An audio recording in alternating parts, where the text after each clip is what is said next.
साथियों नमस्कार, मैं रामप्रत जांगड़ा। आज मैं आया हूं फरीदाबाद के सेक्टर 12 कोर्ट के अंदर। हमारे साथ एडवोकेट सतीश जी हैं। हम उनसे बात करना चाहेंगे, क्या इस देश के अंदर जातिगत जनगणना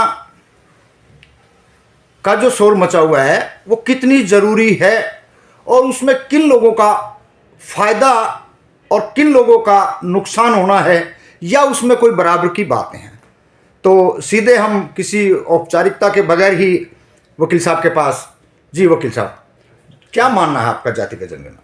भाई साहब, मेरा मानना है कि जो जाति जनगणना है उससे, जैसे हमारे नेता राहुल जी कहते हैं कि ये एक्सरा है, जैसे हमारे शरीर के अंदर एक्सरा होता है, ऐसे ही जाति जनगणना से जितनी भी जातियां हैं, जितने भी कैटेगरी हैं, सबका एक्सरा हो जाएगा। उस एक्सरा से पता लग जाएगा कि किसकी क्या बीमारी है, किसको कहाँ कहाँ भागीदारी नहीं है। 3 तरह की भागीदारी है जी, आर्थिक तौर पर, सामाजिक तौर पर, राजनीतिक तौर पर। तो इन तीनों चीज़ों में जब ये पता चलेगा लोगों को कि यार हमारे समाज के लोगों की राजनीति में कोई हिस्सेदारी नहीं है, आर्थिक तौर पर कोई हिस्सेदारी नहीं है, सामाजिक तौर पर हमें सम्मान नहीं है, तो उनकी आंखें खुलेंगी। उन्हें पता लग जाएगा कि हम कितने पानी में हैं। जब उन्हें ये पता चलेगा कि हम कितने पानी में हैं, और जब हम अपने आप को अपना विश्लेषण करते हैं, तो हमारे सामने वो चीज़ें आती हैं जो हमें पता नहीं होती हैं। जब हमें ये पता लग जाएगा तो फिर हम उस पर काम करना स्टार्ट कर देंगे। जैसे बिहार के अंदर जातिगत जनगणना हुई है, जातिगत जनगणना से काफ़ी लोगों को पता चल गया कि भाई ओबीसी की जो अति पिछड़ी जातियां हैं वो 63% हैं। तो अब तो ये मामला बिहार से उठ करके जो तमाम, चाहे आपने जैसे राहुल गांधी का नाम लिया है, राहुल गांधी जी तो पहले कभी इस बातों पर नहीं बोले हैं। जब बिहार में जातिगत जनगणना हुई है, लालू जी की जो पार्टी थी, तेजस्वी यादव जी थे और जेडीयू थी, उन्होंने कराई है। और अब लालू जी श्रेय ले रहे हैं, राहुल जी श्रेय ले रहे हैं। तो चलो अच्छी बात है, श्रेय वो लें भी, लेकिन सवाल वही आता है कि आम जनता का क्या सोचना है, आम जनता को कैसे समझ में आएगा, वो सरल भाषा में बताएं। नौकरियों का मामला हो, चाहे राजनीतिक हिस्सेदारी हो, चाहे देशी कॉमन लैंड हो, चाहे इस देश के तमाम जो पेट्रोल पंप है, गैस एजेंसियां हैं, ऐसे में मतलब उनको कैसे समझाया जा सकता है?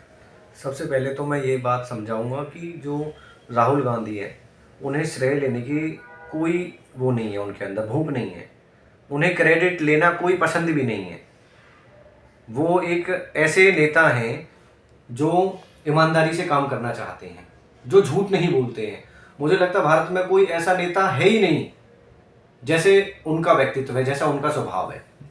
दूसरा ये है कि बिहार में जो जाति गणना हुई है वो भी कहीं ना कहीं एक अलायंस का पार्ट है, क्योंकि जाति जनगणना के पहले भी वो लालू जी से मिले हैं, जाति जनगणना के बाद भी वो लालू जी के घर पे गए हैं, खाना खाया उनके साथ। तो ये जो सारे जो काम हो रहा है ना, ये सारा का सारा मिलजुल कर इंडिया गठबंधन कर रहा है जी। और उनकी जो सोच है वो यही सोच है कि जितनी भी पिछड़ी, अति पिछड़ी और शेड्यूल ट्राइब जितनी भी जातियां हैं, उन सबको किस तरह से जो सामाजिक अभी तक न्याय नहीं मिला है वो सामाजिक न्याय दिलवाना है। और ये तेजस्वी यादव ने वास्तव में काबिल तारीफ है, वो उन्होंने करके दिखाया है। उन्होंने जो रिजर्वेशन 49% हुआ करता था उसे सीधा 80% पे पहुंचा दिया। ये बहुत बड़ी ताकत है उनकी। और नहीं, देखिए, दो चीज है वकील साहब, एक बात हमारे समझ में नहीं आ रही है। राहुल गांधी जी कह रहे हैं कि जातिगत जनगणना होनी चाहिए, जातिगत जनगणना की बात करते हैं, वहीं मध्य प्रदेश का चुनाव होता है, राजस्थान का चुनाव होता है, 5 राज्यों में जैसे चुनाव होते हैं, तो जातिगत जनगणना के आधार पर जो मूल पिछड़े वर्ग की जो जातियां हैं, क्या वहां पे उन्होंने टिकट वितरण तो नहीं किया है? क्या नारे में या भाषण में जाति की बात करना, जाति जनगणना की बात करना, या प्रैक्टिकल आप जैसे लोग जो अभी आप जैसे कोर्ट के अंदर हैं, तो यहाँ पे आप फैक्ट क्या देख रहे हैं? क्या आप जैसे युवा जो हैं इस बारों के अंदर, कोर्टों के अंदर इतने वकील आए हैं, या कोई रोकथाम है? मतलब आप यहाँ से एक उदाहरण दे के बताएं कि भाई इस तरीके से अभी हम यहाँ इस मंजिल में पहुंचे और गणना होती है तो ये मकाम हमारे लिए आसान है। पहले मैं मध्य प्रदेश पर उत्तर दे देता हूँ। मध्य प्रदेश में लगभग युवाओं को और जो पिछड़े और आदिवासी समाज से हैं 9 से 10 टिकटें मिली हैं, जिनमें से हमारे मध्य प्रदेश के यूथ कांग्रेस के प्रेसिडेंट विक्रांत भूरिया जी जो आदिवासी समाज से आते हैं वो जीत कर भी आए हैं।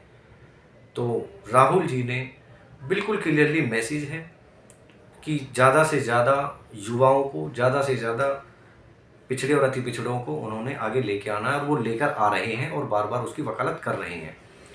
दूसरा रहे ये हमारे जो वकील भाई हैं, जो कोर्ट की बात आप कर रहे हैं, यहाँ पे भी जो लोग ओबीसी से हैं, जो एससी से हैं, वो लोग जो जागरूक हैं वो आवाज़ उठा रहे हैं।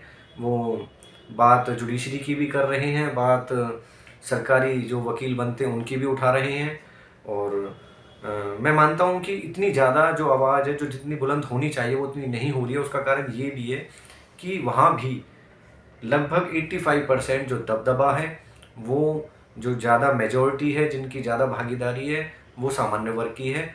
और इसीलिए मुझे लगता है कि यहाँ पर जो काम है वो टाइम लगेगा, लोगों को धीरे धीरे समझ आ रहा है, सामान्य वर्ग को भी समझ आ रहा है। सामान्य वर्ग ऐसा नहीं है कि इसके अपोजिशन में, वो भी कहीं ना कहीं जो समझदार लोग हैं, जो समझते हैं कि भाई सबको सामाजिक न्याय मिलना चाहिए, वो सपोर्ट कर रहे हैं। नहीं वकील साहब, ऐसा तो नहीं देखने में आता है। कई दफ़ा हमने इस कोर्ट का ही फरीदाबाद कोर्ट की हम बात कर लेते हैं, चलो जातिगत जनगणना यहीं से करते हैं, तो मोस्टली जो लोग हैं वो तो सारे के सारे उसी वर्ग से, उसी वंचित शोषित समाज के हैं। आप 2-2.5% अगर लोगों को छोड़ दो, अगर मान लो जैसे कि हम जाति पे बात करते हैं, जातिगत जनगणना की बात है तो जाति की बात करनी पड़ेगी। तो यहाँ पे गुर्जर बाहुल्य क्षेत्र है और